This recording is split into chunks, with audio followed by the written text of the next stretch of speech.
बिस्मिल्लाहिर्रहमानिर्रहीम।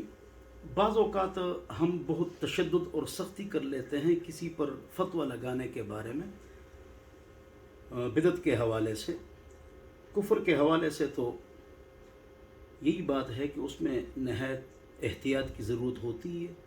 मैंने बिदअत के हवाले से बात करनी है। तो व कुल्लु क़ौलिन जाअ यनफ़िल कुफ़्र अन मुस्लिमिन वलो ज़ईफ़न अहा। किसी मुसलमान से ऐसी बात हो गई जिसमें कुफ्र के एहतमालात ज़्यादा हैं और इस्लाम का एहतमाल एक है, तो आप एक एहतमाल को देखकर उस पर इस्लाम का फतवा लगाएं कि वो मुसलमान है। जो कुरान हदीस और ख़त्म नबूवत को माने वो मुसलमान है, और सब मानते हैं, लिहाजा सारे मुसलमान हैं। उम्मत को जोड़ो, हम रब के हैं, रब हमारे, हम सब के हैं, सब हमारे हैं। तो बहरहाल इसी तरह कुफ्र और शिर्क के फतवे में हम बहुत जल्दी करते हैं। इसके लिए इमाम बुखारी के 2 अबवाब की स्टडी हज़रात उलमा किराम कर कर अपने शागिर्दों को समझाया करें। उलमा बात कर लेते हैं, तलबा उनसे मोहब्बत करते हैं, उल्टा उनमें तशद्दुद पैदा हो जाता है। बाब कुफ्रिन दून कुफ्रिन, बाब शिरकिन दून शिरकिन। इसकी स्टडी, मुताला, रेफरेंसेस, हवाले ये देखने चाहिए। तो मैं बिदअत की बात कर रहा था कि मन वक़्क़र साहिब बिदअतिन फ़क़द अहाना अला हदमिल इस्लाम ओ कमा क़ाल। जिसने बिदअती की कदर की, उसने दीन की बुनियादों को गिराने में मदद की। इसी तरह वो बुखारी शरीफ की हदीस है कि उनको पाक नबी के हाथ का उसे कौसर नहीं मिलेगा। तो बिदअत की 2 किस्में हैं, एक बिदअत मुकफ़िरा है, एक मुफ़स्सिक़ा है। उलमा इल्मी गुफ्तगू इस पर कर सकते हैं, उलमा और इल्मी गुफ्तगू।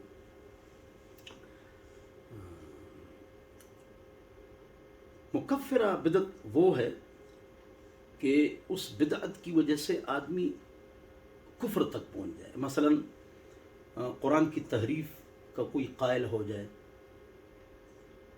कि इसमें ये गलतियाँ हुई, नऊज़ु बिल्लाह, तो वो तो गया। एक आदमी कहता है मैं कुरान को मानता हूँ, हस्बुना किताबुल्लाह, हदीस को नहीं मानता हूँ, ही इज़ गॉन, वो भी गया, फारिग। और एक आदमी ख़त्म नबूवत की नई तशरीह करे या नमाज की, वही नमाज एक आदमी नहीं पढ़ता है और जिक्र करता है, अक़िमिस्सलात लिज़िक्री, ख़त्म नबूवत की तशरीह ज़िल्ली से करे, नऊज़ु बिल्लाहि मिन ज़ालिक। या ज़रूरियाती दीन में से किसी चीज़ का इनकार करे बग़ैर तावील के, एक अहम मसले को जुटलाए बग़ैर तावील के, तो ये है बिदअत मुकफ़िरा। या जैसे ख़वारिज हैं, क़दरिया हैं, मजूस हाज़िहिल उम्मा, तो इनके बारे में ये सख्त अहादीस है।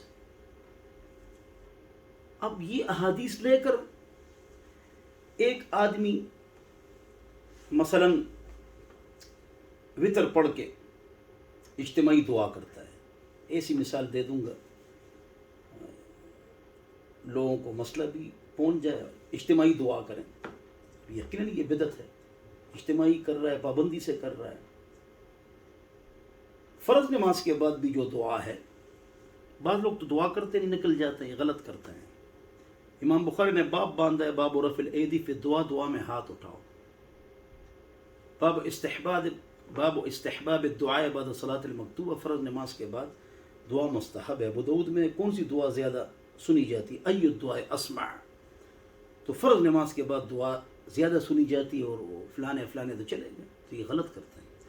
बाद लोग दुआ करते हैं, पाबंदी से लोग अमीन अमीन कहते हैं, 1 बार 2 बार, या बड़े मजमे में, या कभी कभी, ताकि लोग दुआ का तरीक़ा सीखें। तो इसमें इख्तिलाफ़ नहीं है किसी का, लेकिन मुस्तकिल ऐसा करना ये भी दुरुस्त नहीं है। इमाम अपनी दुआ करेगा, लोग अपनी दुआ करेंगे, इमाम मुक्तदी और मुक्तदी इमाम के पाबंद नहीं है। और ये जो हमें गलती करते हैं, नाराज़ ना होना,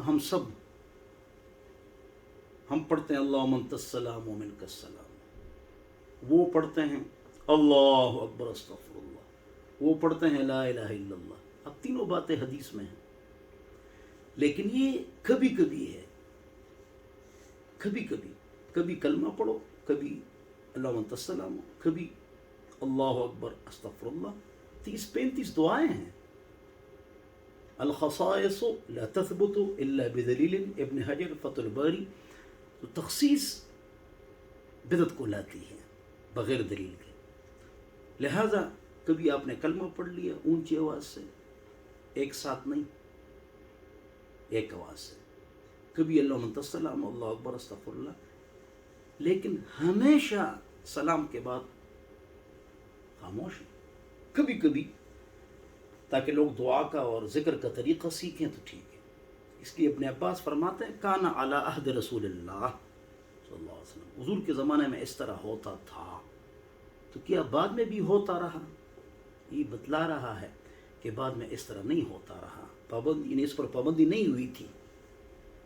تو بہرحال ابن بطال نے ذکر بالاجماع مسجد میں باطل قرار دیا ہے شرح بخاری میں، لیکن شرائط ہیں، ایک ذکر کے 10 شرائط ہیں اور باقی دعائیں بہت ساری ہیں۔ امام اپنی دعا کرے گا، لوگ اپنی دعا کریں گے، یہ سنو طریقہ۔ امام مقتدیوں سے پہلے، مقتدی امام سے پہلے جا سکتا ہے۔ تو بہرحال اب ایک آدمی وطر کے بعد دعا کرتا ہے تو یہ تو پابندی سے کرتا ہے، اس کو شعار بنا دے اور پابندی سے کرتا ہے تو یقین بدعت ہے۔ اب اس بدعت کی وجہ سے آپ کسی پر تمام وہ احادیث فٹ کریں تو ایسی بات نہیں ہے۔ کیوں؟ اس لیے کہ یہ بدعت مکفرہ کے بارے میں ہے۔ بدعت مفسقہ جو آدمی کو فاسق بنا دے، گناہگار بنا دے، اس پر وہ احادیث نہیں ہے سخت، اور دونوں بدعات سے ہم بچیں گے۔ بعض لوگ بدعات میں غوطے مارتے ہیں اور کہتے ہیں یہ بدعات سیئہ ہیں، سیئہ بری چیزیں، حسنہ جائز ہیں، تو ان کے لیے بہت سارے جوابات میں سے ایک جواب کافی ہے، ایک جواب کہ 10 بدعات سیئہ بتاؤ بمعائے وجہ کے کہ یہ بدعت سیئہ ہے اور اس وجہ سے، تو یہ مسئلہ حل ہو جائے گا انشاءاللہ۔ یہ ایک جواب کافی ہے، 10 بدعات سیئہ بتاؤ دلیل کے ساتھ، جو لوگوں میں بدعات سیئہ ہوں۔ تو جو بدعات سیئہ ہیں اس سے بھی بچیں گے، بدعت مفسقہ ہے اس سے ہی بچیں گے، مکفرہ سے اللہ بچائے، اللہ ہماری حفاظت فرمائے۔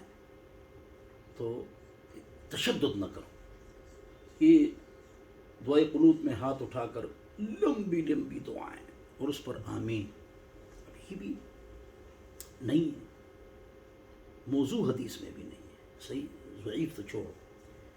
یا ایک خطبہ اردو میں دینا اور ایک عربی میں دینا، صحابہ نے پوری دنیا فتح کی،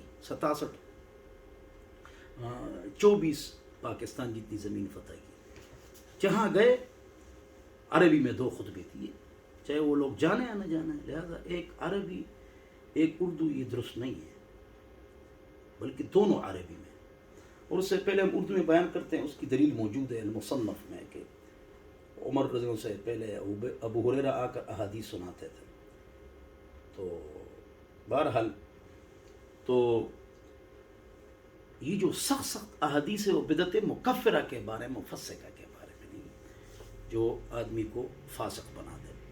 اللہ ہم سب کو شرک سے، بدعت سے بچائے اور اللہ سنت پر ہم کو عمل کرنے کی توفیق نصیب فرمائے۔ تشدد مت کرو، یہ مطلب ہے، اسٹڈی کر لیا کرو۔ والسلام۔